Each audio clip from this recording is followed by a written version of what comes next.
कर ले रहे हैं। हो गया इसका काम, चला गया। नहीं सुना तो नहीं।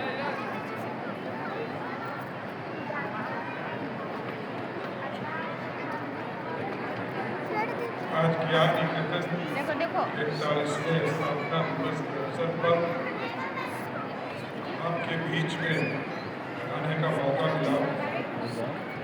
मैं सर्वप्रथम आप सभी लोगों को जो इस संस्था से जुड़े हैं सबको मैं शुभकामना देता हूँ, बधाई करता हूँ।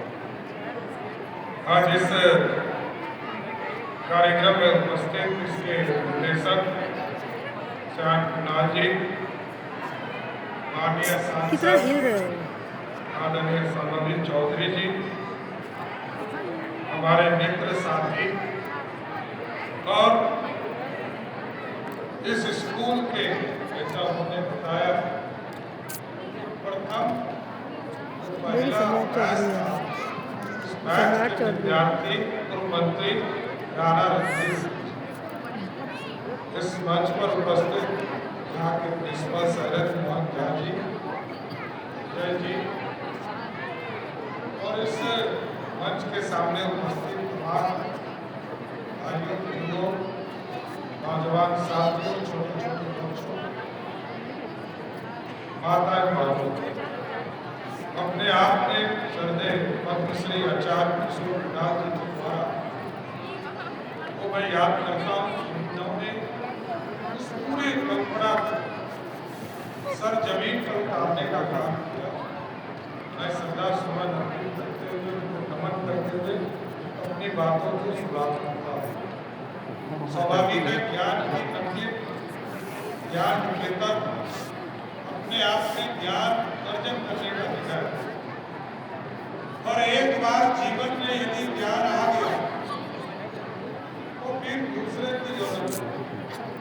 और मैं कहता हूँ shortest way to become a rich man, आसान रास्ते से अमीर बनना है तो हमारे बच्चों को सबसे पहले ज्ञान अर्जन करना होगा। ज्ञान अर्जन कर लिया धरती पर कोई आपको अमीर बनने से रोक नहीं सकता, और दूसरा कोई रास्ता नहीं है। रास्ता दूसरा जेल ही जाता है।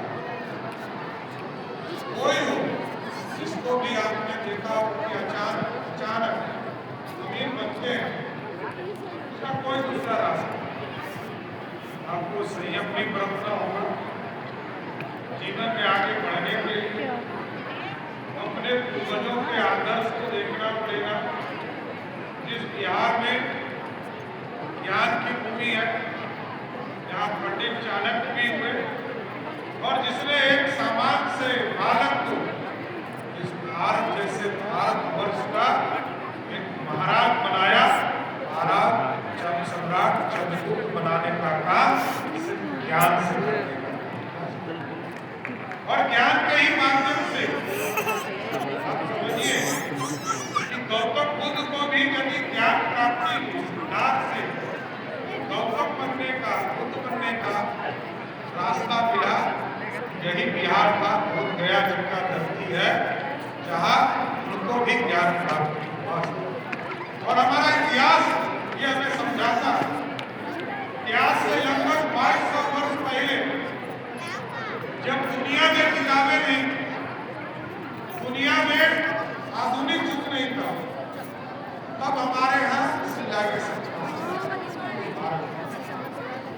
एक तो तक्षशिला हमसे कटकर पाकिस्तान चला गया, लेकिन 2 स्थान इसी बिहार